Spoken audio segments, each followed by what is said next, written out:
Bonjour, c'est Corinne sur Lueur d'éveil et je suis heureuse de vous aider à cheminer et notamment à sortir des schémas de souffrance amoureuse. Alors il y a un comportement qui revient souvent dans les ruptures amoureuses dont vous me faites part et qui peut être très destructeur si vous ne savez pas y faire face. Ce sont les silences radio, ce que l'on appelle aussi le ghosting. D'où le titre de ce podcast, Ghosting quand son silence total vous anéantit. Que vous soyez à l'origine de la rupture ou victime de cette rupture, si l'autre en face du jour au lendemain décide de ne plus répondre à un seul message, c'est qu'il souhaite exercer une forme de manipulation sur vous. Alors attention, je ne parle pas d'une personne qui souhaite se mettre en retrait pour pouvoir se reconstruire et passer à autre chose. Dans ce cas-là, elle le fait en prévenant l'autre, en lui donnant un minimum d'explications, en lui disant par exemple « J'ai besoin maintenant de prendre de la distance, je ne souhaite plus échanger ». Dans ce cas-là, il n'y a pas de manipulation. C'est un besoin exprimé qui peut vraiment permettre une guérison et quand c'est communiqué et acté, l'autre personne en face sait à quoi s'attendre et même si c'est douloureux, elle en connaît la raison. Quand il y a une explication, l'action de bloquer l'autre, par exemple sur les réseaux sociaux, peut même être nécessaire pendant un certain temps, si cette personne en face n'arrive pas à respecter ce besoin de retrait et de silence.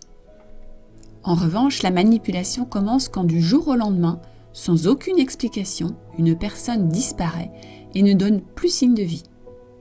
Alors évidemment, ici, j'exclus tout cas de force majeure qui empêcherait la personne de communiquer, mais ce n'est pas le sujet du jour.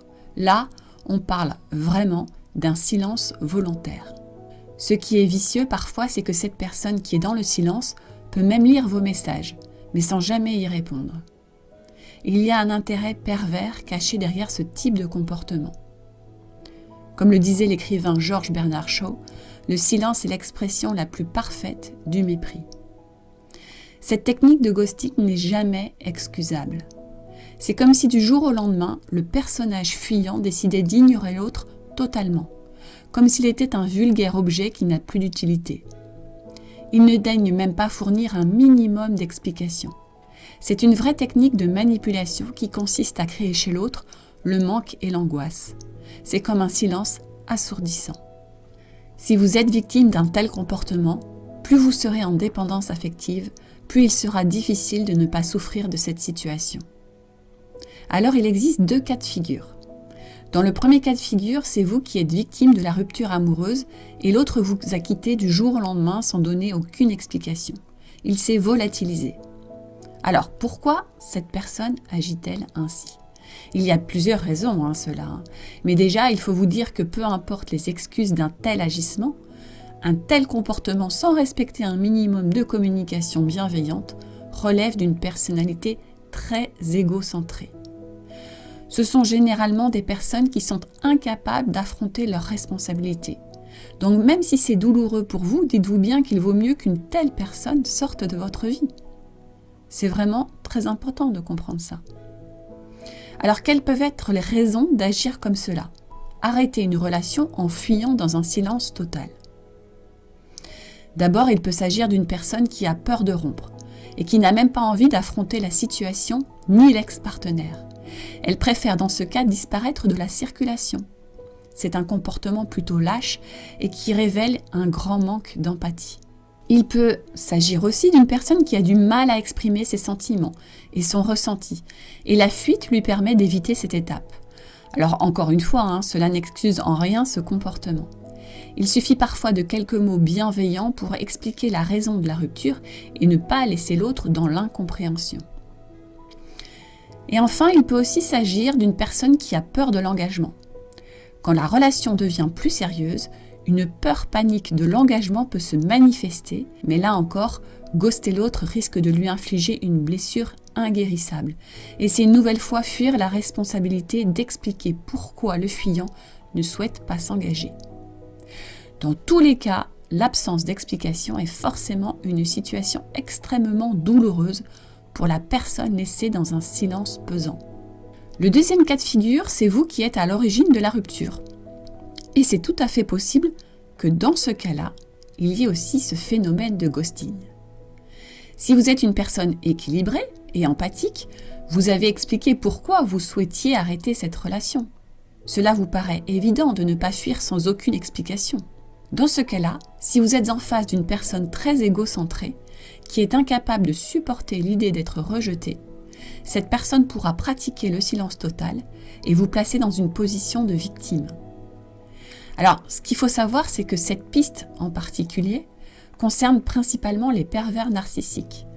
Il peut s'agir dans ce cas d'une vengeance basse dont le but est de nuire volontairement à l'autre par le biais du ghosting. Le but ici est de vous faire culpabiliser et de vous mettre dans une situation d'angoisse. Vous pouvez par exemple vous inquiéter pour l'autre en pensant qu'il est certainement dans une grande souffrance, qu'il déprime et que c'est peut-être à cause de vous. D'ailleurs, en général, dans ce cas-là, la personne ghostée peut constater qu'elle n'est pas bloquée. Les messages sont distribués et lus et le ghoster est connecté et actif en ligne. Cette stratégie est généralement adoptée par une personnalité immature. La personne, elle se comporte comme un enfant qui boude afin d'impacter sa victime. Ainsi, cette personne, en agissant comme cela, en constatant qu'elle fait du mal, ça peut la faire jubiler. Et cela la rassure dans son besoin de puissance. Alors évidemment, si vous êtes victime de ce jeu très pervers, il va falloir absolument vous en sortir afin de ne pas sombrer encore plus. Que vous soyez déjà victime d'une rupture qui vous afflige, mais également si vous êtes à l'origine de la rupture, et afin surtout de ne pas culpabiliser, l'urgence est de vous occuper de vous et de vous prioriser. Déjà, si vous vivez actuellement cette situation, vous pouvez au moins acter que cette personne qui se comporte comme cela avec vous n'est pas une personne convenable et qu'il est certainement préférable qu'elle soit sortie de votre vie. Ensuite, il va falloir utiliser cette situation forcée de silence comme une occasion de ne plus focaliser sur l'autre, mais au contraire, de revenir à vous, de vous prioriser. Ce silence pesant doit laisser place à une période d'introspection qui va vous permettre de passer à autre chose, mais surtout de vous redonner confiance en vous-même. Dans ce type de situation, l'estime de soi en prend un coup et la meilleure solution est de nourrir votre être intérieur afin de ne plus être impacté par le comportement dysfonctionnel de l'autre. Un chemin d'éveil de soi peut réellement être bénéfique dans ce cas car vous comprendrez ainsi que vous ne devez jamais être la victime de qui que ce soit et vous ne serez plus jamais manipulable. Si vous entamez ce chemin de guérison, vous ne serez plus en souffrance face à une personne immature et manipulatrice et vous saurez comment réagir si jamais ce ghoster réapparaît dans votre vie. Car oui, ce cas de figure se présente plus souvent qu'on ne l'imagine. Alors ça peut se présenter pour vous faire évoluer justement. Et puis quand vous évoluez, ça peut se présenter aussi pour vous tester. Savoir si vous êtes capable de ne pas rentrer dans ce type de manipulation. Et souvent ce personnage peu respectueux réapparaît soudainement quand vous, de votre côté, vous allez mieux. Alors attention à ce retour qui peut prendre plusieurs formes. Parfois, le ghoster peut revenir en se trouvant des excuses et en ne donnant aucune explication valable. D'autres fois, le ghoster, le moins immature, on va dire, peut revenir en s'excusant. Mais si son acte est difficilement pardonnable, il a pu agir ainsi parce qu'il était en grande souffrance. Et ces explications peuvent vous aider à mieux comprendre ses agissements. Enfin, vraiment dans le cas du pervers narcissique, le retour se fera à nouveau sous forme d'emprise. Et cette personne n'hésitera pas à retourner la situation pour entretenir un lien de soumission. Il vous dira que s'il a agi comme cela, ce n'était que de votre faute. Il est vraiment impératif en cas de retour d'être guéri et surtout de ne plus être en dépendance affective, sinon il y a un risque que vous replongiez dans le jeu de cette personne manipulatrice. C'est à ce moment-là qu'il va vraiment falloir faire appel à votre ressenti intérieur, à votre force intérieure. Tant que vous êtes dépendant affectif, vous aurez du mal à ne pas replonger dans le rôle soit de victime à nouveau, soit de sauveur. Faites attention au pouvoir que vous donnez à cette personne qui revient. Mérite-t-elle votre attention ? A-t-elle le droit au pardon et à une deuxième chance ? C'est vraiment à vous dans ce cas-là de reprendre le pouvoir et de vous affirmer. Il ne va pas falloir vous soumettre à nouveau. En général, la personne qui a agi de la sorte a eu un grand manque de respect vis-à-vis de vous. Elle a eu un comportement très égoïste et sauf si elle a réellement travaillé sur elle, elle a de grandes chances de récidiver. Parfois, il est beaucoup plus sage de tirer un trait définitif sur cette histoire. Il est beaucoup plus facile de traverser ce type de situation extrêmement douloureuse en étant accompagné et soutenu. Il faut être stable émotionnellement et avoir retrouvé son plein pouvoir pour affronter ce genre de personnage. Le ghosting est vraiment une forme de manipulation mentale, qu'elle soit consciente ou inconsciente. Le but est de plonger l'autre dans une incertitude et une culpabilité envahissante. Ne soyez plus victime de ces personnes qui vous font sombrer et déprimer. Lorsque vous serez dans l'amour véritable de vous-même, dans un respect total de vous-même, plus jamais vous ne serez anéanti par ce type de comportement.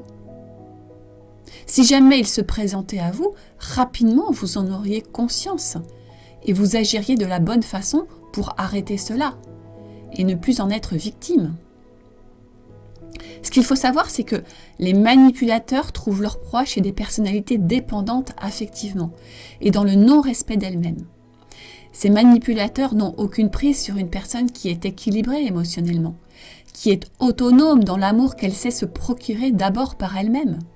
Les personnes guéries ne dépendent pas des autres pour recevoir de l'amour et de l'attention. Un vrai chemin d'éveil qui vous permet de guérir vos blessures, d'éliminer vos peurs inutiles, de supprimer vos croyances limitantes et qui vous rapproche de votre nature véritable et de votre essence divine, vous permet d'affronter ce type de situation sans y laisser des plumes. Vous ne serez plus la proie de ce type de personne. Il était vraiment important pour moi d'aborder ce sujet car je constate au travers de vos témoignages que vous me confiez que ce type de comportement est de plus en plus fréquent. Et il est très facile à mettre en place avec les nouvelles formes de communication à distance. Si vous êtes victime de ce piège infernal et que vous n'arrivez pas à en sortir, n'hésitez pas à me contacter et je pourrai vous aider à trouver le chemin qui vous sortira de ce type de situation. Je vous dis encore un grand merci pour votre écoute et surtout à très bientôt sur Lueur d'éveil pour de nouveaux sujets qui vous permettent d'éveiller vos consciences et surtout de comprendre tous les mécanismes qui se mettent en place chez l'être humain et qui souvent le plongent dans de grandes souffrances alors qu'il a en lui toutes les clés pour sortir de cette souffrance. À très bientôt. Au revoir.